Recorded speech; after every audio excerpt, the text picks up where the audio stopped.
Buenas tardes. Bueno, he cambiado el escenario porque ya hace aquí en Madrid poquito calor y ya puedo aguantar aquí, que este es como mi despachito donde trabajo y ya no me tengo que bajar al salón para no morir de calor. Así que estoy en una nueva ubicación, que es donde normalmente pues haré los vídeos a partir de ahora.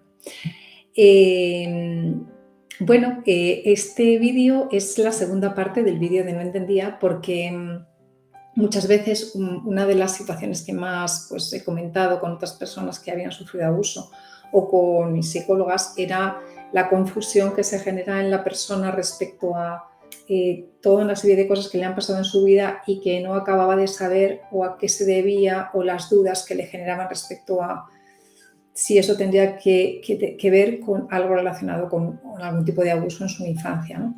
Entonces, como yo tuve un montón de situaciones que me generaron eso, tanta confusión, y después de hacer el primer vídeo de No Entendía, me he acordado de otras, bueno, pues decidí hacer esta segunda parte para ayudar a lo mejor a otras personas a identificar qué cosas que le han pasado a lo mejor pudieran tener una raíz o una causa en algo en su infancia, ¿no? Pues una de las cosas que yo no solamente me preguntaba, sino que realmente me preocupaba, era durante toda mi vida tantos dolores de tantos diferentes tipos, ¿no? O sea, tantas dolencias, muchas de ellas relacionadas con el dolor pélvico. Dolor pélvico que asocian tanto a dolor en relaciones sexuales como dolores durante la regla, como dolores incluso relacionados con el tema gastrointestinal o con el aparato urinario. En mi caso, yo tuve gastritis desde que tenía 20 años, siempre he seguido teniendo toda la vida un montón de problemas gastrointestinales. Ahora simplemente ya me tengo más cogido el punto y entonces ya sé, ¿no?, mejor que antes qué debo, qué no debo hacer, pero es una excesiva sensibilidad a un montón de cosas, ¿no? Por supuesto a alcohol, picantes, tabaco cuando fumaba, excitantes tipo cafeína, teína, etcétera, ¿no? Otra cosa que también tuve fueron cálculos renales. También el tema urológico está muy relacionado con el abuso sexual infantil. Tuve un cálculo en el riñón durante 3 años que me dio unos dolores tremendos hasta que me lo quitaron con litotricia. Y después también algo que ha sido una constante en mi vida ha sido los dolores y los desarreglos con la regla, ¿no? Desde los 14 años que tuve una hemorragia, estábamos en Almería veraneando y yo me ponía para dormir 5 o 6 compresas y aún así me levantaba calada, o sea, algo absolutamente exagerado. Y bueno, pues me decían, bueno, a lo mejor es que te has tomado una aspirina y te has sentado mal y te ha generado... Y decía, ¿cómo es posible, no? Que esto es, o sea, brutal. Y siempre un montón de reglas con coágulos, con un montón de dolores, con muchísimo flujo. Me hacían estudios el ginecólogo y tenía un quiste en el ovario derecho.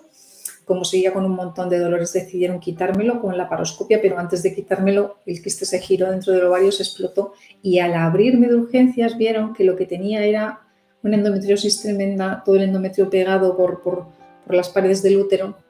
Entonces quemaron lo que pudieron con láser y luego me pusieron un tratamiento hormonal muy fuerte que me alivió bastante los dolores después de las reglas, pero nunca se me acabó de quitar, ¿no?, ese dolor. Y luego, a los 42 años, a los 37 años me detectaron la enfermedad de Graves-Basedow, que uno de las manifestaciones que tuvo fue que me dio un fallo ovárico precoz a los 42 años y empecé con la menopausia. Y debido a la menopausia, aún no lo sé la verdad, pues empecé luego con los dolores de la vulvodinia. que era unos como sensaciones de calambres dentro de la vagina, como una sensación de peso, irritación y como quemazón en los labios de la vulva. Y claro, yo ahora a día de hoy pienso, con la cantidad de investigación que hay ya hecha respecto a las consecuencias tanto psicológicas como fisiológicas que tienen el maltrato y el abuso sexual en la infancia y en la adolescencia, ¿cómo es posible que a día de hoy todavía, cuando un niño o una persona joven va constantemente al médico, cuando no es una cosa es por otra, no hay una formación que se da a nuestros profesionales de la salud relacionadas con estos temas para que un problema se trate de manera integral y no te pongan un remedio o un antiinflamatorio o un calmante y pues no se puede hacer nada. Es que la raíz, si no vamos a la raíz del problema, esa persona nunca va a poder solucionar estos problemas ni de salud física ni psicológica en su vida. Entonces, lo veremos en el vídeo de dolor pélvico crónico, un montón de investigación que hay al respecto, pero hay constantemente unas indicaciones en esos artículos, ¿no? Al final, sugerencias para profesionales de tratarse de manera holística estos problemas que ya la literatura, la investigación demuestra que están tan relacionados con el tema del abuso sexual infantil, ¿no? Aparte de otros muchos que ya os contaré, otros síntomas que también genera el abuso sexual infantil, aparte de estos que yo he tenido, ¿no? Migraña, sinusitis, bueno, fibromialgia, un montón de cosas, ¿no? Entonces, realmente es algo muy para pensar en nuestra sociedad, ¿no?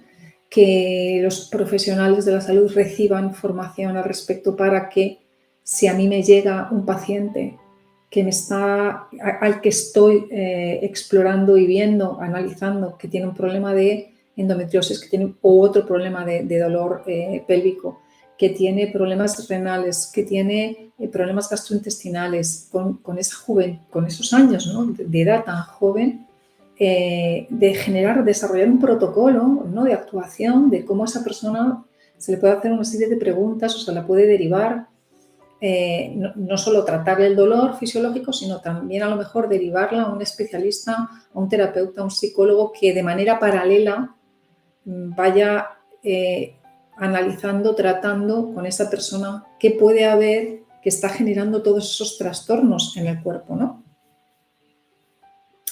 Bueno, otra cosa que yo no entendía tampoco era, que no tiene nada que ver con esto que os estaba contando, pero que es algo que siempre me rayó un montón, era cómo era posible que yo no recordara nada, pero esto, a ver, no os digo que me siga pasando en el mismo grado, pero me sigue pasando todavía. Las películas que veo. O sea, yo puedo ver una película que me encante, pero que me encante de verdad, o sea, que esté emocionada viendo la película, que llore y todo, o que me parta de risa o me muera de miedo, y al cabo de un mes, no sé, no me suena ni el título, que dices, bueno, pues se te puede haber olvidado cómo se llamaba la película. No, pero es que yo empiezo a ver la película un mes después y no recuerdo nada de la película. A veces me pasa que en el minuto 100 o en el minuto 70 o en el minuto 80, de repente hay algo, una frase o una imagen que veo que digo, uy, si yo esta película ya la he visto. Pero puedo verme las películas 3, 4, 5, 6 veces porque a lo mejor después de haberme las visto ya 4 o 5 veces empiezo a recordar partes de esa película cuando la veo. Claro, a mí esto, ya digo, me generaba un montón de preguntas, ¿no? Hasta que empecé a hacer el tratamiento de neurofeedback con mi psicóloga, con Cristina Díaz Lara. Y claro, era muy gracioso porque trabajando, entre otras cosas, la desconexión y la disociación, me ponía películas, ¿no? Y entonces, cuando veía mis ondas cerebrales, ¿no? Me decía, pues es que mira la disociación dónde está. O sea, mi disociación estaba, o mi desconexión estaba, o sea, exageradamente fuera de donde debía estar, ¿no? De los niveles donde debía estar. Y yo le decía a Cristina, pero si yo estoy atendiendo, o sea, si yo estoy viendo la película. Y me decía, ya es que es inconsciente. Entonces he acabado entendiendo tanto trabajar esto con ella, que es una especie de, por supuesto, algo que yo hago sin darme cuenta, y es como que estuviera mirando la película, viendo la película, pero como si la estuviera viendo y oyendo en un segundo plano. Es decir, yo estoy, mi mente está en otro lado, y yo sí veo y escucho, pero no estoy realmente ni viendo ni escuchando. No estoy viviendo la película, por más que ella diga, incluso es que yo haya llorado o me haya partido risa, pero la mayor parte de la película yo no estoy viendo la película, más que a pequeños trozos. ¿Qué me ha ayudado a mí con esto? Me he dado cuenta de que, por ejemplo, si mientras estoy viendo la película, pues a lo mejor me estoy frotando las manos, ¿no? O sea, estoy haciendo algo con mi cuerpo que me ayuda a estar presente, estoy más presente viendo la película, pero me cuesta muchísimo, me sigue costando muchísimo, porque es algo, ya digo, que hago absolutamente sin darme cuenta y que no acabo de conseguir un mecanismo que me permita estar aquí. O sea, es que como que no estoy aquí, ¿sí? Alguna vez me ha pasado también en conversaciones con una persona que no sé qué me ha contado, después de haber estado con ella afirmándole y diciendo, sí, tal, y no sé, ya me ha contado, ¿no? Entonces, bueno, creo que el estarme, ya digo, sintiendo el cuerpo, tocando, ¿no? Las manos o los brazos, o por ejemplo, intentando mantener la espalda erguida, o sea, una serie de cosas que yo sienta en mi cuerpo, en mis músculos, que me hacen estar más presente, de algún modo me ayuda un poco, ¿no? en este asunto. Bueno, otra cosa que no entendía tampoco era cuando era joven, esto ya tenía yo 15, 16, 17, era la actitud obsesiva de mi padre conmigo en cuanto a una vigilancia y un sentir que constantemente estaba eso, ¿no? Vigilándome, absolutamente obsesivo, ¿no?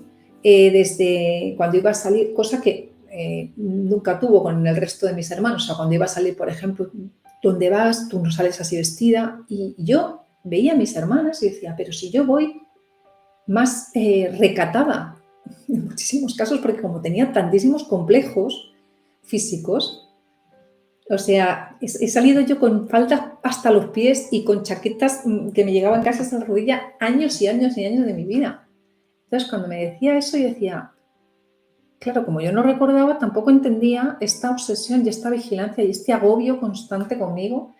Y luego el sentir, por ejemplo, yo salía con un chico, mi primer novio, por Pozuelo, y yo recuerdo constantemente mi agobio de ir por Pozuelo andando y no querer ir con él de la mano por si mi padre aparecía con el coche y me veía. Porque yo sabía que estaba vigilante. De hecho, una de mis hermanas me contó que una vez la cogió y le dijo, vámonos ahora mismo, que es que a esta la voy a pillar. La voy a pillar eso me va a pillar andando con mi novio de la mano por el pueblo. Porque claro, yo nunca le dije que tenía novio. O sea, para mí era tal agobio el que yo sentía de su control y de su vigilancia, que era que yo jamás le contaba nada de mi vida, de verdad, ni con quién entraba, ni con quién salía, aunque cuando yo llegaba de salir era con quién has estado y quién es esa persona y dónde vive. Yo siempre me inventaba todo, porque es que, o sea, temía cualquier cosa que me hiciera si sabía que yo tenía un novio, que yo salía con mis amigas por Pozuelo, a un bar, a otro bar, ¿no? Entonces, como tenía ese miedo a su represalia o a su actuación, pues yo me lo inventaba, ¿no? Pero era algo que yo me preguntaba un montón, o sea, ¿por qué conmigo, no? ¿Por qué conmigo? ¿Por qué conmigo? Claro, pues ahora lo entiendo, ¿no? Pero en ese momento, durante toda mi juventud, yo no entendía por qué conmigo sí y con mis otros 4 hermanos no. Bueno, otra cosa que también de mayor me ha hecho hacerme muchas preguntas era la excesiva asunción de riesgos que yo constantemente hacía, ¿no? En el sentido físico. Es decir, yo de pequeña todo el rato, de mí todo el rato dicen que yo era una cabra loca. Y yo las cosas que puedo recordar así a imágenes, así que puedo recordar, es los columpios, ¿no? Subirme, bajarme, tirarme. Pero es que yo me recuerdo ya de más grande, ¿no? Con 14, con 15, 16, en el colegio, porque yo el abuso, o sea, después de todas las terapias, creemos que el abuso fue desde mis 3 hasta mis 13 años. ¿Por qué? Porque alguna de las cosas que conté en el vídeo de flashbacks, yo tenía 4 añitos y mi hermana que aparece en uno de los vídeos, en una de mis flashbacks, tenía 3. Y luego, porque yo a partir de los 13 años ya tengo recuerdos de historias, yo ya sí puedo recordar una historia entera de algo que me pasó. Entonces, precisamente al hilo de esto, yo a los 13 para 14 años, fijaos cómo yo andaba de loca, ya digo, de hacer cosas así de arriesgadas. Yo salté 13 escalones de una vez porque estaba jugando y me venían a pintar con una tiza y entonces yo salté, pero salté, esos escalones yo me los había saltado 200 veces ya, o sea, era normal en mí dar esos saltos de 13 escalones y era en piedra además, ¿no? Que yo caía sobre piedra y además ahí había una pared. Esa vez recuerdo, porque este recuerdo, ya digo, lo tengo clarísimo, era ya de mis 13 años en adelante, una niña que venía corriendo, detrás de mí una amiga además, que venía a pintarme con la tiza y yo dudé de si tirarme o no tirarme y me tiré sin la suficiente fuerza con la que yo el impulso normalmente me tiraba y se me engancharon los pies en el último escalón y me rompí los tobillos. Pero, claro, y la gente me decía, pero claro, es que ¿cómo estás loca? ¿Estás loca? ¿Cómo te saltas esos escalones? Fíjate lo que te ha pasado. Y decía, no, es que si esto yo me lo he saltado siempre. Entonces, era normal para mí hacer esas cosas. O me acuerdo en gimnasia, que yo ella era mayor, tenía 15, 16 años, y había un techo enorme donde hacíamos gimnasia en el colegio, como de 5 metros, y una cuerda de nudos, llegaba hasta arriba, hasta el techo. Yo subía a toda velocidad con los nudos y cuando estaba arriba me tiraba desde arriba abajo, que la profesora de gimnasia me quería matar, decía, no vuelvas a hacer eso, que me vas a dar un susto. Y para mí era absolutamente normal. O sea, todo esto era como yo no tenía noción del miedo. O sea, era algo en mí, supongo que, no sé, me generaba adrenalina o lo que fuera y era algo, no sé, que me mantenía, no sé, me gustaba. Porque recuerdo eso, ¿no? A día de hoy digo, Dios, ¿cómo podía hacer esto? ¿No?